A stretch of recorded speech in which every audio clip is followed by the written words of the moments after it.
Hi, this is David Comfort from Democracy Action Network. Here's what's actually wild. Scholars are now saying that America is not just experiencing democratic backsliding.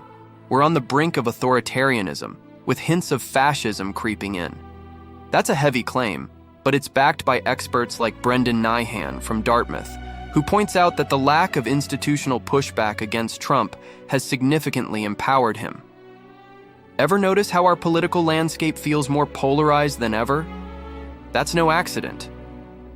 Nyhan's insights are crucial.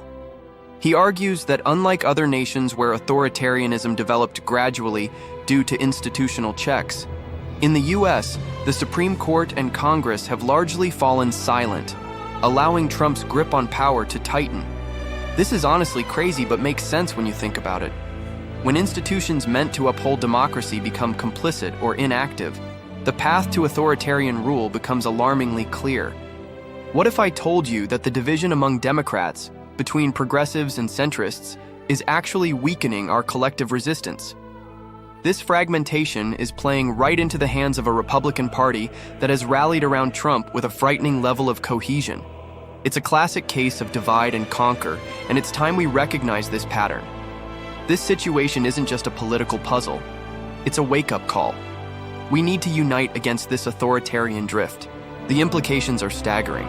If we don't address this now, we could be looking at a future where democratic norms are completely eroded and dissent is stifled.